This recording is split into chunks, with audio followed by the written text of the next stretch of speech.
Kamu wajib untuk mengetahui tipe-tipe soal ini atau prediksi soal ini agar kamu bisa mengikuti tes PPPK tahun 2025 dengan baik dan tentunya dengan jawaban yang benar. Kayak gitu ya, teman-teman. Oke, mari kita lanjut untuk menjawab soal nomor 9 dan nomor 10. Mari kita mulai dari soal nomor 9 dulu ya, teman-teman. Jadi, nomor 9 ini itu tentang memantau pengembalian sarana dan prasarana. Nah, untuk pertanyaannya, setelah sarana dan prasarana dipinjamkan, ya, langkah yang perlu dilakukan adalah, nah di sini seperti biasa ada 5 pilihan jawaban ya, teman-teman. Jadi yang pertama, memastikan barang kembali dalam kondisi yang baik.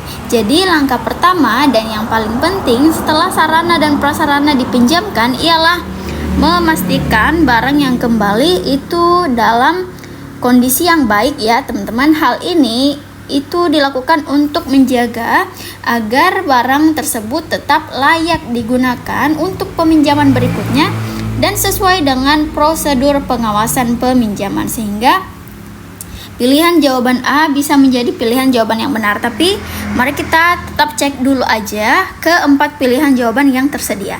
Nah, di bagian B, mendistribusikan barang ke unit lain.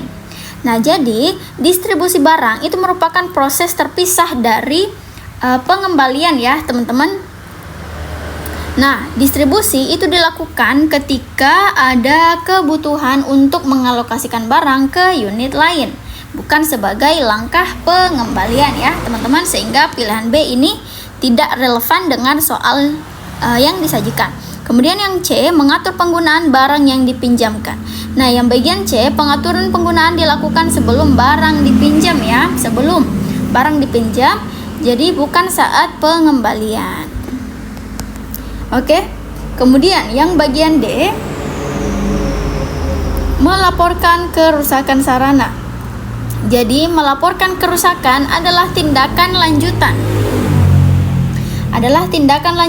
Jika ditemukan kerusakan saat barang dikembalikan atau setelah pengecekan. Jadi melaporkan kerusakan sarana itu bukan merupakan langkah utama ya, teman-teman, tapi merupakan sebuah langkah lanjutan. Jadi pilihan D ini bisa benar ketika pertanyaannya ialah langkah lanjutan gitu ya. Nah, yang bagian E, menggunakan barang untuk keperluan lain. Jadi, menggunakan barang untuk keperluan lain ini tidak termasuk dalam proses pengembalian sarana dan pengawasan sarana. Sehingga dari kelima pilihan jawaban yang ada, pilihan jawaban yang paling benar ialah memastikan barang kembali dalam kondisi baik. Oke, teman-teman.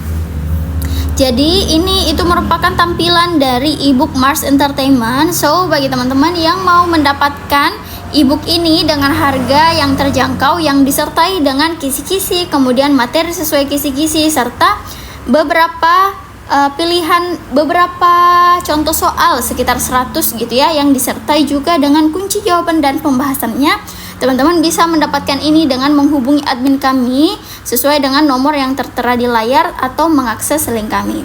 Oke, teman-teman, mari kita lanjut ke soal berikutnya.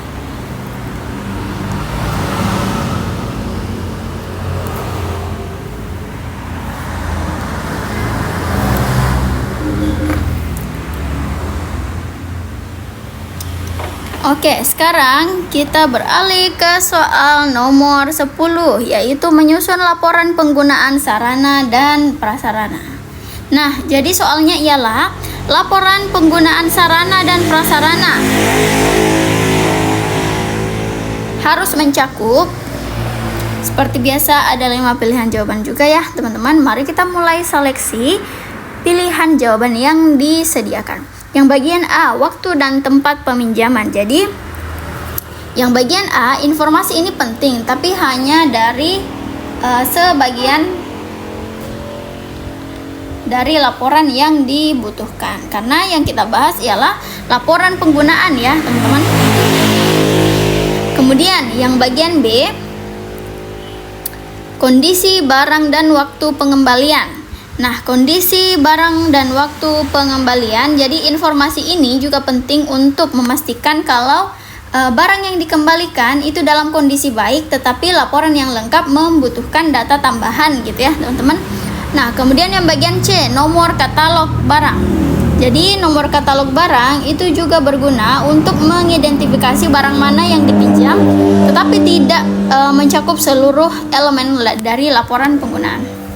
Nah kemudian yang bagian D, nama peminjam dan tujuannya. Nah ini merupakan identitas dan tujuan peminjaman, itu juga penting ya teman-teman, tapi tidak cukup untuk membuat laporan yang komprehensif. Nah kemudian yang bagian E, semua jawaban benar. Nah ini merupakan jawaban yang paling tepat ya teman-teman, karena ini itu bisa karena semua jawaban pilihan A sampai pilihan jawaban D memang ketika disatukan itu akan menjadi sebuah laporan penggunaan yang efektif ya teman-teman, kayak gitu.